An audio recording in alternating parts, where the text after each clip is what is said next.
नमस्कार। आप देख रहे हैं स्पेशल कवरेज न्यूज। मैं हूं आपके साथ शिव कुमार मिश्रा। मेरे साथ हैं समाजवादी पार्टी के प्रवक्ता विवेक कुमार पांडे जी। स्वागत और अभिनंदन। अभी अभी खबर मिली है कि आजम खान को एक केस में बरी कर दिया गया। तो क्या इस केस के बरी होने के बाद आजम खान अब जेल से बाहर आएंगे? आज उनके खिलाफ अमर सिंह की बेटियों के खिलाफ टिप्पणी करने के मामले में सुनवाई थी। रामपुर के एमपी एमएलए कोर्ट में ये सुनवाई हुई। सुबह जब उनसे कहा गया कि आपको अदालत में जाना है, तो उन्होंने साफ शब्दों में मना कर दिया कि कैदियों की गाड़ी में बैठकर मैं कोर्ट नहीं जाऊंगा। उसके बाद अदालत से उन्हें वीडियो कॉन्फ्रेंसिंग के जरिए जोड़ा गया और जिस अदालत में अभी चंद दिनों पहले सजा सुनाई गई थी 7 साल की, जिसके चलते वो जेल चले गए, बाप बेटा दोनों जेल गए थे, उसी अदालत ने आज उन्हें फिर एक केस में बरी कर दिया।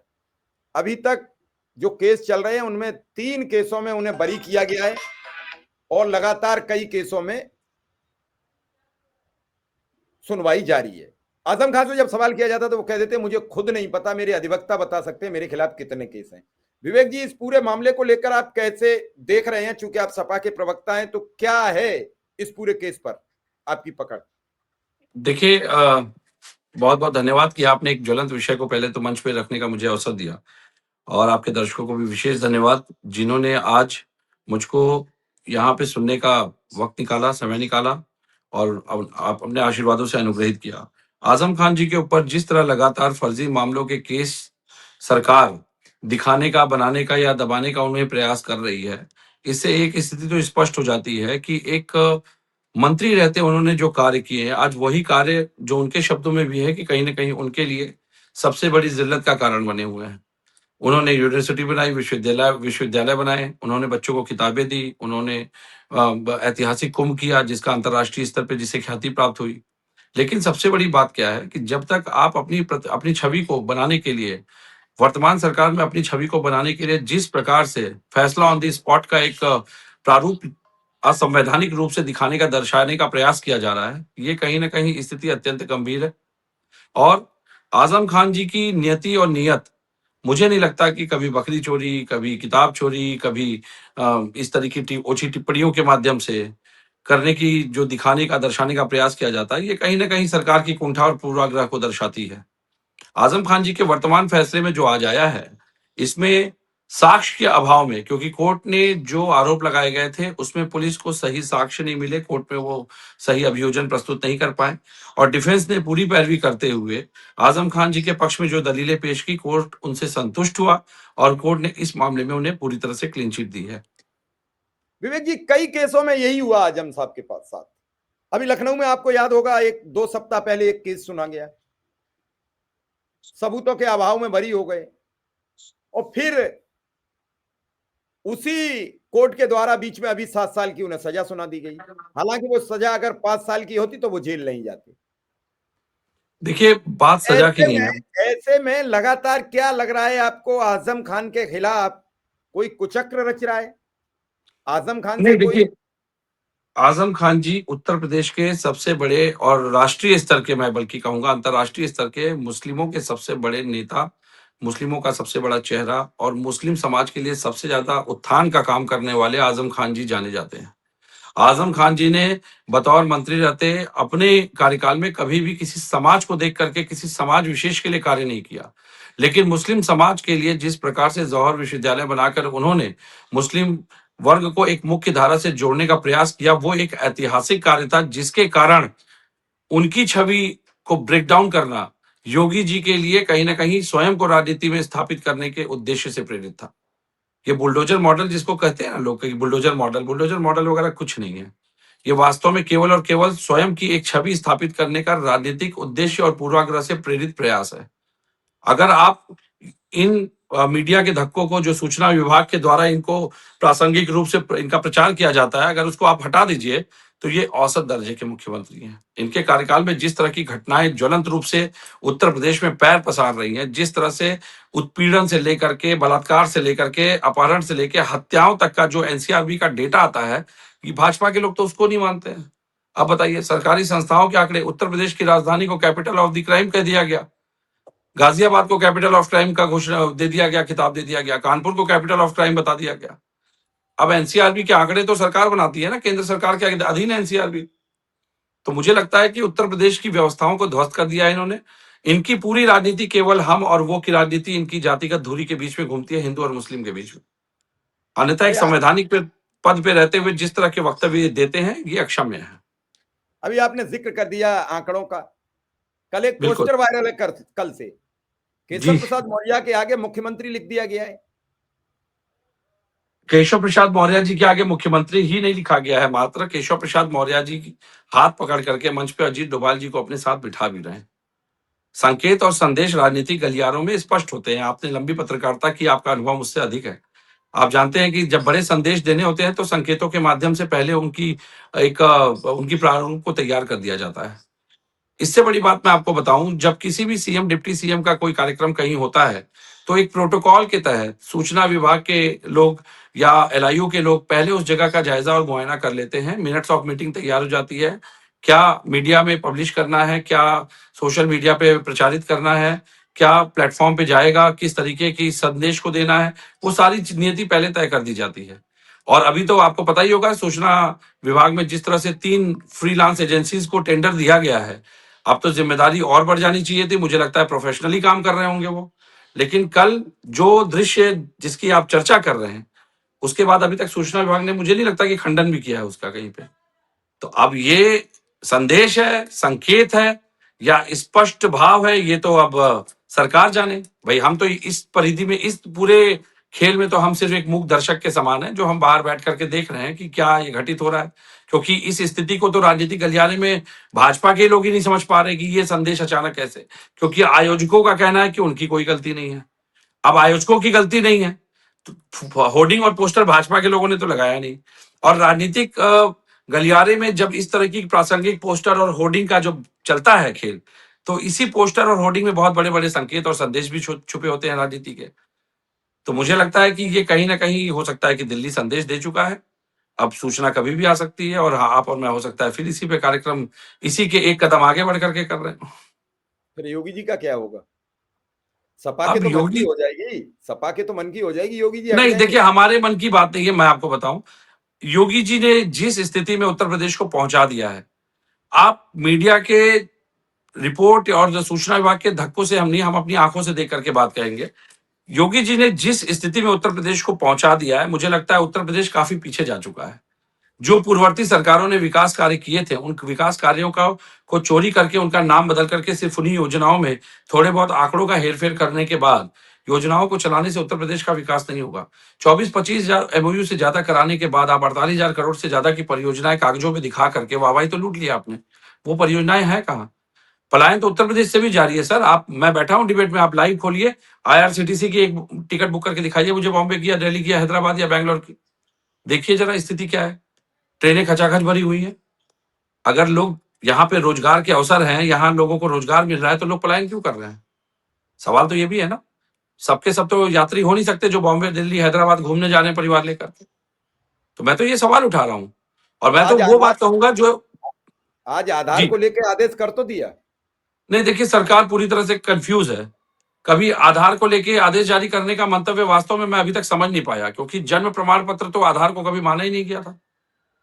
मतलब ये तो एक अपरिपक्व आदेश जैसा है। जन्म प्रमाण पत्र को क्या ये बताना चाह रहे थे कि कहीं कुछ सरकारी संस्थाएं जो योगी जी के नेतृत्व में उत्तर प्रदेश सरकार में संचालित हो रही हैं, क्या वो आधार को जन्म प्रमाण पत्र मान करके कार्य कर रहे थे? तो ये तो अपनी ही कार्यप्रणाली पे सवाल उठा दिया इन्होंने। ये तो अक्षम्य है। कभी ये कोविड के समय आपको याद होगा, इसी आधार को मैंडेट कराने के लिए, मतलब इस आधार के बिना आप यात्रा नहीं कर सकते थे एयरपोर्ट पे। जिसके पास आधार नहीं होता था उसको यात्रा करने की अनुमति नहीं दी जा रही थी। आज उसी आधार को इन्होंने प्रतिबंधित कर दिया। सुप्रीम कोर्ट में अभी देखिए एसआईआर कराने के लिए सुप्रीम कोर्ट में आधार को वैध माना गया।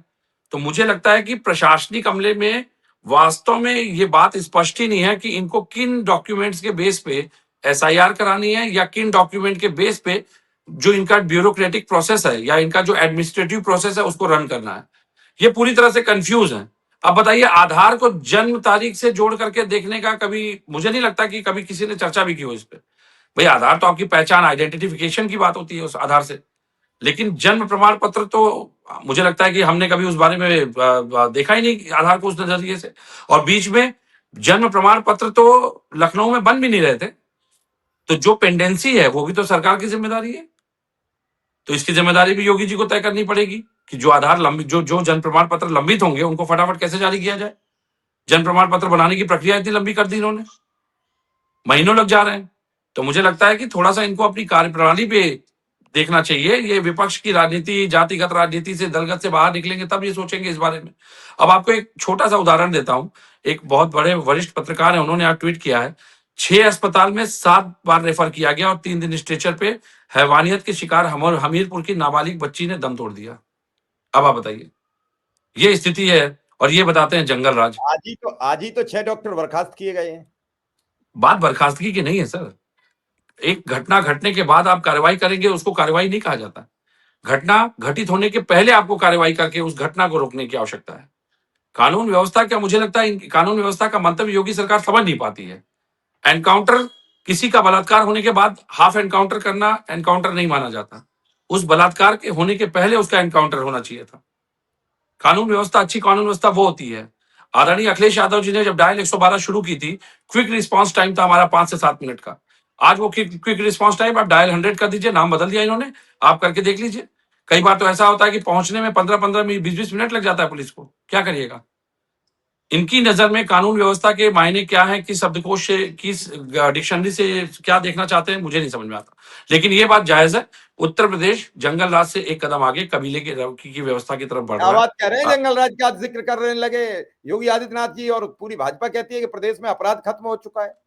या तो योगी मुद्दे आदित्य, ऊपर या बिल्कुल भीतर या बिल्कुल, बाहर। योगी आदित्यनाथ जी और भाजपा के लोग एक राजनीतिक दल से जुड़े हुए हैं, एक राजनीतिक दल के मंतव्यों उद्देश्यों को आगे बढ़ा रहे हैं। क्या ये बात जनता कह रही है? ये बात अगर जनता कहती, उत्तर प्रदेश की 17-18 करोड़ जनता कह रही होती, तो मुझे लगता है कि उस जनता की बातों से यह सार्थक होता कि उत्तर प्रदेश में राम राज्य है। अगर राम राज्य में यह स्थिति है कि इतने अस्पताल, 7 अस्पताल 6 अस्पताल रेफर किए जा रहे हैं, डॉक्टर उस बच्ची को बचा नहीं पा रहे हैं और बलात्कार की पीड़िता दम तोड़ दे रही है, तो आप खुद ही सोच लीजिए कि क्या स्थिति, क्या भयावह स्थिति है उत्तर प्रदेश में कि बच्चियां सुरक्षित नहीं है। और हमारे गृह मंत्री जी दावा करते हैं कि 12 बजे आप गहने लेकर निकल लीजिए। तो मुझे लगता है कि जो सत्य है वो आंखों से दिखाई देता है, और जो जुमला है, तो जुमला तो इनकी राजनीतिक दल की परिपाटी है जुमला फेंकने की। तो उस पर मैं कोई चर्चा करके समय आपका नहीं खराब करूंगा, क्योंकि अगर मैं फिर कह रहा हूं, अगर वास्तव में ये सत्य होता कि यहाँ पे सुशासन होता, जीरो टॉलरेंस होता, यहाँ पे सारी व्यवस्थाएं आजम खान उत्तम जेल में होती। नहीं बंद है, मुकदमे उन्होंने किए, बकरी चुराई, उन्होंने मुर्गी चुराई, शराब की दुकान लूटी, जेल में बंद है अभी भी। और कितना बड़ा शासन आपको चाहिए? कैसा शासन देखना चाहते हैं? बंद नहीं है, वर्षों यही के तो बंद है, सबसे 5 बड़ी साल बाद। यही तो सबसे बड़ी कमजोर स्थिति है सर। योगी जी का बुलडोजर पूरे उत्तर प्रदेश में जातिगत आधार पे तो चल जाता है, लेकिन जहां वो बैठते हैं लोक भवन में, उसके पीछे लालबाग है। जरा आप एक बार टहलाइए कैमरे के साथ, देखिए जरा अतिक्रमण किसे कहते हैं। वहां पे योगी जी का बुलडोजर कभी नहीं चला। जहां पे हजरतगंज थाना है उसके बगल में फायर स्टेशन है। क्या आपको लगता है कि दिन में अगर आकस्मिक कोई इमरजेंसी पड़ जाए तो फायर की गाड़ियां समय पे निकल भी पाएंगी उस फायर स्टेशन से? तो ये तो सवाल उठेगा ना। आप चिन्हित करके एक मुस्लिम बस्ती के नाम पर एक क्षेत्र को ध्वस्त करते हैं। अकबर नगर का आपने देखा था क्या हाल किया था? आज वहां पे क्या बन रहा है? पार्क बनाने के लिए आपने लोगों के घर उजाड़ दिए। एक आदर्श राज्य का की परिकल्पना ये होती है संवैधानिक व्यवस्था के अनुसार। डॉक्ट्रिन ऑफ स्टेट के प्रिंसिपल्स क्या इस पे लागू होते हैं? एक आदर्श राज्य का निर्माण आदर्श परिवारों के माध्यम से होता है। जिस राज्य में आदर्श परिवार नहीं होंगे वहां पे आदर्श राज्य कैसे स्थापित होगा? और जहां आदर्श राज्य नहीं होगा वहां राम राज्य कैसे स्थापित होगा सर?